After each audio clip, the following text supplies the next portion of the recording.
So, kumusta mga kanoysi? Welcome back sa ating YouTube channel, Pilipinoysi. So, ngayong araw ay syempre, another update na naman tayo patungkol sa resort sa Chocolate Hills. Chocolate Hills issue, ano? So, mula kay Balitang Pinoy TV, meron na pamagat na just in breaking news. Grabe! Nabiglang lahat. Booking na. Chocolate Hills Resort issues updates. So, ito nga yung updates. It was uploaded 19 hours ago. So, fresh from the So, again, bago natin simulan, Balitang Pinoy TV, supportahan nyo yan. Original video link in the description box below. Tapos, syempre, kung trip nyo ng mga ganitong reaction video may kasama kayo manood, huwag nyo na rin kalimutang supportahan yung YouTube channel natin, Pilipinoysi. So, di na natin ito patatagalin pa. Baka agawin pa ng China. Again, ang video ito ay may pamagat na just in breaking news. Grabe na bigla ang lahat. Booking na Chocolate Hills Resort issues updates start. Araw sa atin lahat mga kababayan. Dito na naman tayo sa another episode ng ating vlogs. Pag-uusapan natin ngayon, ito po, no? Maganda umaga po, attorney. Wait lang, di ko pa pala na yung headset natin. So, tuloy. Hello, magandang umaga po, Sir Ted. Good morning and thank you for your time, ma'am. Sa ngayon po, ano ang estado nito pong Captain's Peak? Yes.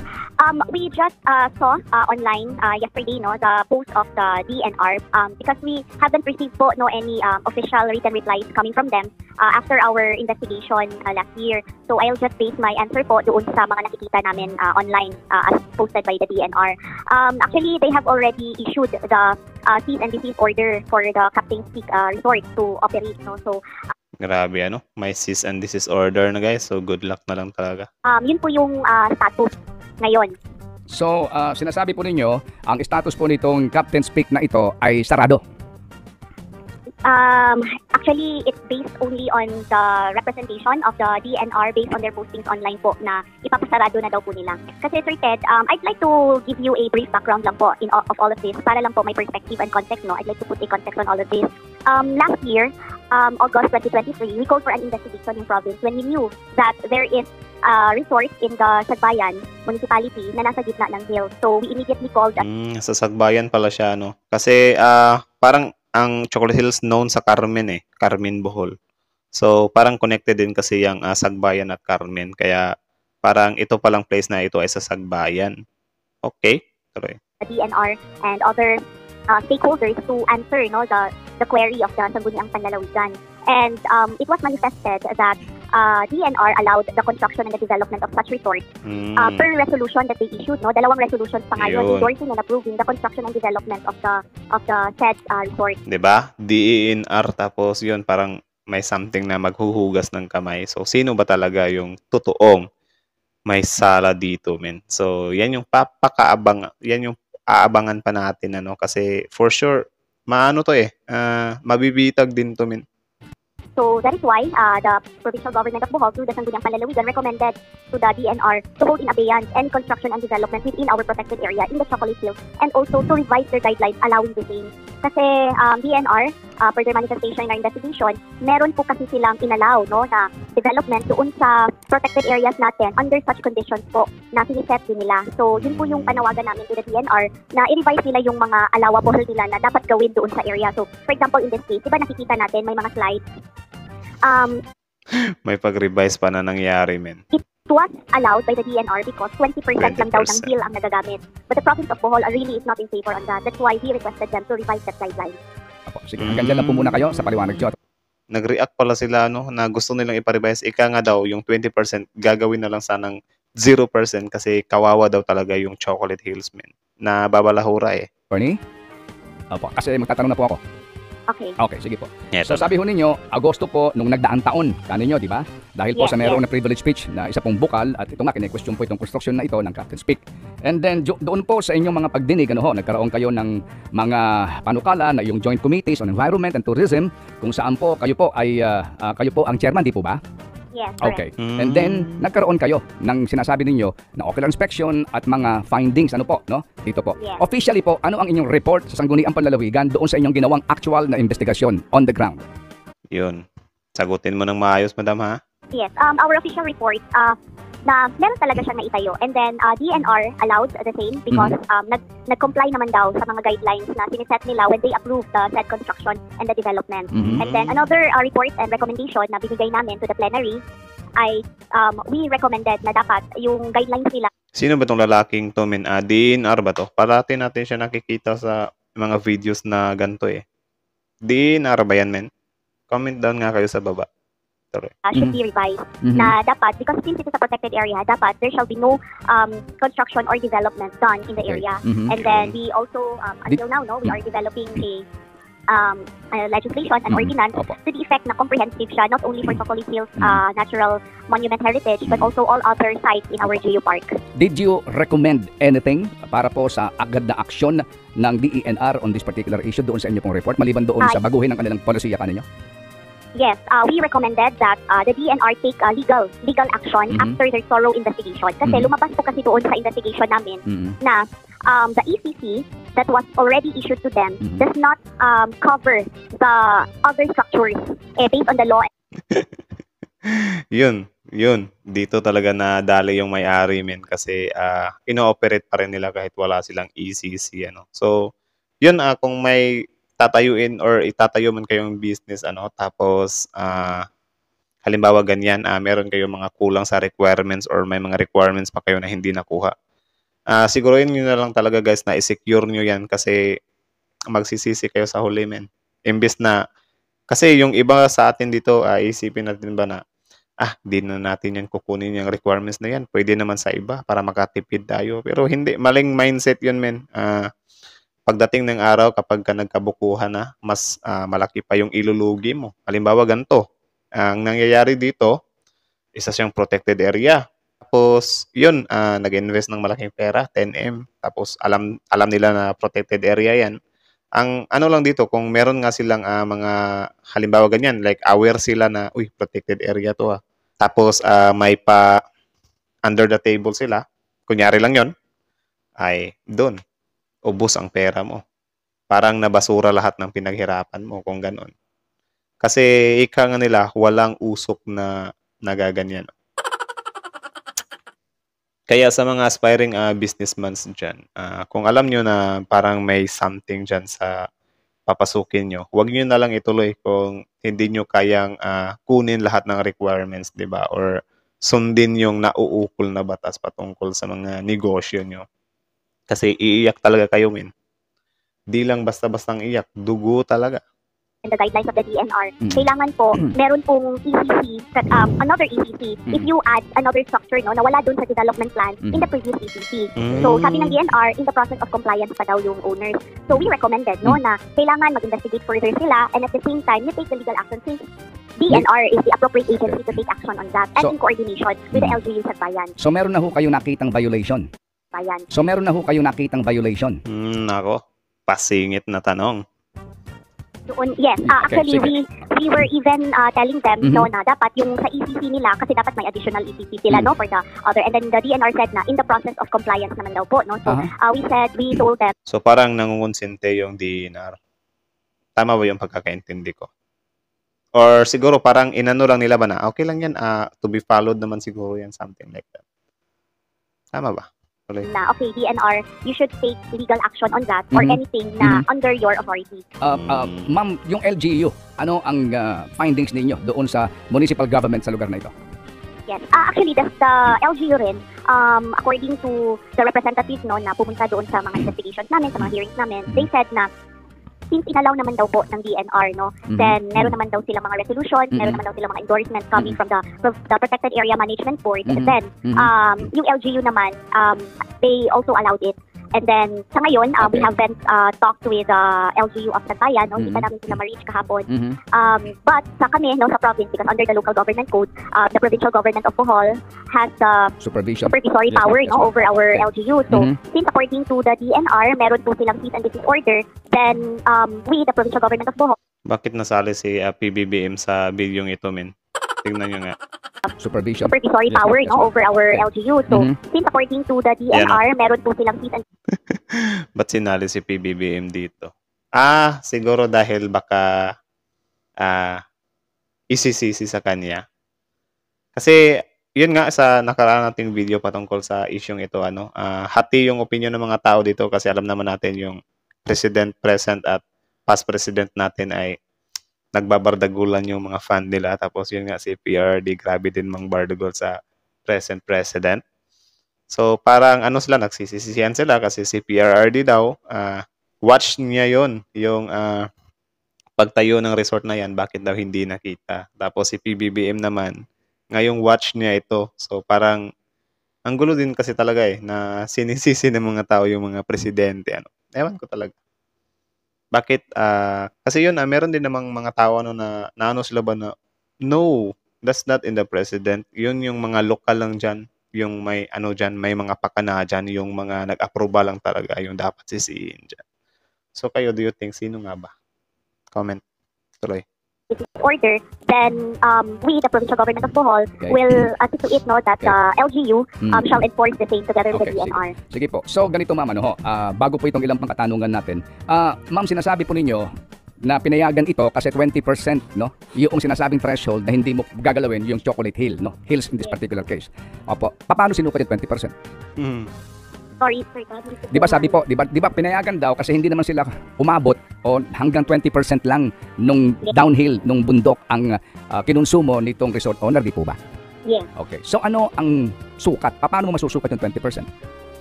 Yes. Actually, when they first came to the hearing, nagtanong ako, the same question. I said, okay, paano nyo masasabi? Or sige, ano ba yung measure? Ginisa na pala dati pero nagpatuloy pa rin. Kasi sabi nyo, nag-comply naman kasi pumasok sa 20%. The DNR representative said, inestimate lang daw, no? In Bisaya, di ba-na lang daw. That's why I reacted. I said, okay, so, hindi po pwede yung ganyan, no? That you provide permit, tapos nagbigay kayo ng endorsement, and then based only on the bana-bana, on the estimate. So, kasi... Bana-bana is parang siya, tinatansya ba? Or parang ini-estimate lang via mine. Tama ba yun? Kung titingnan mo lang daw, parang 20% lang naman daw yung nagamit. So, when they came back, kasi talagang binigyan ko sila ng assignment or TED na kailangan puntahan nyo yung area, i-measure nyo, ganyan, talagang you should ensure na pumasok talaga siya. So, nung bumalik sila, meron na silang mga measurement. So, meron silang technical team, no, that went to the site and then mineasure nila yung, from the tip of the hill, from the baseline to the tip. So, ganun po yung pagka-measure. So, are they compliant now? Are you sure they're compliant sa 20% na nabanggit? Based on record that they submitted to the committee, yung ngayon ko lang na-realize ba, itong pool na ganito, open pala siya, so madalas to madumihan or yung mga dahon ba, laging natatapon dyan. Pero na lang kung tatabunan nila yan or i-cover nila. Oo nga, no? Grabe din pala yung maintenance dito. Like, lagi ka talagang naglilinis siguro dito, di ba? Kasi, yan madahon yung lugar Okay. Yung height nung mga structures as compared to the hill po, pasok siya doon sa 20%. Sinasabing 20%. And then kayo mismo nagkaroon kayo ng sarili measurement, hindi pa po? We relied from the DNR. measurement that was submitted from the DNR, and it was also confirmed by our team din sa Bohol Environment Management. So ma'am, balikan ko lang po. Parang ayaw na po. Sige. Kailan nag-issue ng notice of violation ang DENR para pahintuin ang operasyon ng resort? Yan.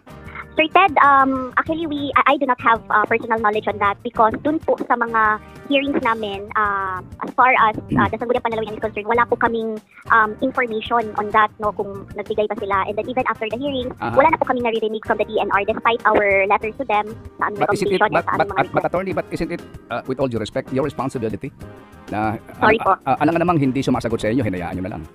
Nako. Nagisa ka tuloy ni Mr. Ted, ma'am.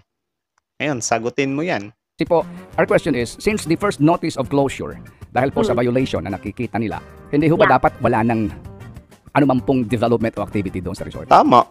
Yes, actually, Sir Ted, we constantly and consistently made follow-up with the DNR on their official... Pero hindi po sumagot, sa inyo. Pero hindi sumagot. Hello. Yes po.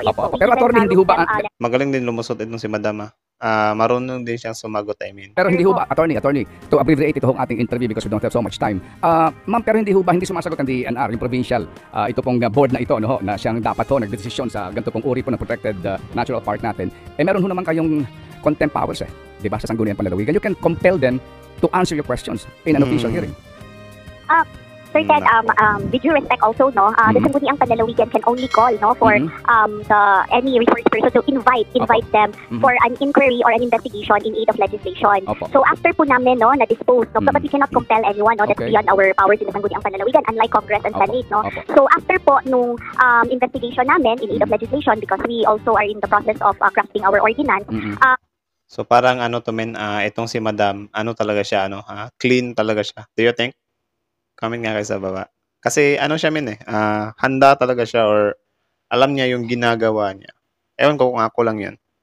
na-dispose na namin yung topic na yon, yung subject matter na yon, but we also diligently, no, nagpadala pa kami ng letter sa kanila para talagang to ensure na ito yung mga recommendations namin, ito yung request namin to hold in abeyance. And then after nun, since wala pa silang mga sagot sa amin, so we just called their office, nag-follow up, we made follow up from them, and we were also told by the representatives from the DNR that they are also in the process of investigation, complying with. Parang naano pala sila men, like mamaya na yan. Hanggang sa eto na nga, pumutok na. Kaya minsan talaga pangit talaga yung manyana habits with our mga recommendations namin, such as the revision of their guidelines. So, yun po yung mga follow through after doon sa mga investigation in aid of legislation. Thank you, ma'am. Thank you po, attorney. Sige, pero bago po itong isa pong importanteng tanong din. Pero di ba, attorney, itong Republic Act 7586, no? Itong Act providing for the establishment and management of National Integrated Protected Area System, na kung saan nga po ito yung governing statute para po dito po sa Chocolate Hills. Klaro ho naman dito under Section 20, no? Ang sinasabi dito, ipinagbabawal, no? Prohibits, as in, no? Constructing or maintaining any kind of structure or any. Di ba kapag prohibits, never na talaga yan, di ba? Like wala ka nang gagamitin. Bakit biglang sumulpot yung 20%? Yun yung tinutumbok ni Mr. Ted dito, men. Other fence or enclosures, meaning dito pa lang po, regardless kung meron kang 20% o anuman, dapat totally, bagamat may poder, yung may-ari ho, may titulo ng lupa, pero kinakailangan i-harmonize nga ito sa pagbigay po ng permission. Hindi kaya dito po pa lamang, klaro na po yung paglabag ng resort order po, attorney? Yes. Okay. I've also cited that, no, in one of our meetings with the DNR, but they also told us na yung area kasi po na yun, Sir Ted, multiple use zone po siya. Kasi parang kinakategorize po nila yan ng DNR. Meron po silang strict use zone and multiple use zone. Ito daw, interestingly, Sir Ted, ito daw palang may strict use at multiple use. Parang may nga talaga, dito din galit yung taong bayan min sa parang nangyayaring revisions ba. Bakit? Siguro kung walang mga revisions, wala talagang naitayong pool dyan, men. Kaso meron Chocolate Hills area. Tako po siya sa multiple use zone, meaning to say na pwede yung mga activities, pero may limitations. So yun po yung kaya po, ganun. Pero that's why the stand fit. Siguro para wala ng gulo, dapat hindi na lang talaga pinayagan. Para wala ng gulo. Kasi kapag kaganyan kasi, sasabihin nila na okay lang yan gamitin pero may limitations. Wala. Kasi alam niyo naman yung tao minsan nagkakamali din talaga, di ba? Di ba? No, ang stand pa rin ng province or ng Sangguniang Panlalawigan is even then it's a multiple use zone, because it is a natural heritage, then DNR, then the Protected Area Management Board should still stick to the rule na i-preserve natin yung Chocolate Hills natin kasi nag-iisa lang. Ito na nga mga kabalita. Ano na ang masasabi nyo patungkol sa balitang ito? So yun lang naman, again, from Balitang Pinoy TV. Supportahan nyo yan. Tapos, syempre, Mr. Ted Pailon, courtesy and credits to him. Tapos, syempre, bago nyo iwan nyo, Balitang Pinoy TV, original video link na sa description box below. Tapos, syempre, kung trip nyo ng mga ganitong reaction video nga, ay huwag nyo na rin kalimutan supportahan yung YouTube channel natin, Philippine IC. So, like, comment, share, subscribe, di ba? So, yun lang naman, malinaw, pasaklaro naman yung sinabi ni Madam dito, na yun, ginagawa din talaga ni Madam Attorney yung best niya, na ganun, minsan nangungulit pa nga sila. Pero parang itong resort kasi, parang minsan natatagalan sa pag-response or natatagalan sa pag-ano ng actions ba. Kaya, yun, humantong sila sa ganito. Actually, yung mga ganitong bagay, dapat ang maghabol dito yung may-ari. Like, for example, may sumite ng mga resolutions or mga halimbawa ganyan na, uy, ito kulang sa inyo to, or ito may paglabag kayo dito. Dapat kapag nalaman nyo na agad yan, automatic anuhin nyo na, prosesohin nyo na, or iayos nyo na, di ba? Kasi ganyan, kapag hindi mo sineryoso yan, eto na. Ganito yung nangyari kasi parang hindi siya sineryoso, di ba? parang naano lang na, okay lang yan, okay lang yan. Alam naman natin na maski yung PAMBI nga, pabisita-bisita lang dyan, yung DNR nakapunta na rin dyan, pero yun nga, siguro, yung mga time na yun, may mga inaano sila ng mga requirements or may mga pangungulit silang ginagawa, pero siguro something na parang, mamaya na yan, or sige, ifa-follow up na lang, or isusunod na lang. Yan din siguro yung problema, no? Though hindi naman talaga siya yung, opinion lang din naman yun ng karamihan, which is, parang yun daw yung butas ba. Pero again, malalaman at malalaman din naman natin yan kung sino talaga ang punot ugat dito. Kasi hindi naman to titigilan ng gobyerno natin. Umabot na nga ito sa Senado, di ba? So, yun lang talaga. Ang intayin lang talaga natin dito ay magkaroon na ng final destination. Final decision. Like, ipagpapatuloy ba ito sa pag-operate? I-close ba ito or i-demolish ito? So, yun lang naman siguro, di ba? Ewan ko lang talaga kung pwede siyang i-acquire ng gobyerno, no? Tapos gobyerno yung makinabang. Pero I think nothing makes sense pa rin, di ba? Kasi ayaw mo nga na meron dyan, tapos bibilhin mo na lang. So, sobrang sad pala talaga kapag ka-demolish yung kalalabasan. Ouch. 10 million pesos yung nailabas ng mayari. Tapos, ano pa yan? Meron pa yang, multa. Nako. So, yun lang naman kayo. Ano masasabi nyo sa usaping ito? Comment down below. Tapos, yun, pag-usapan natin yan sa comment section. Again, Balitang Pinoy TV, Ted Filon, Filipino IC. So, that's it. Filipino IC is out.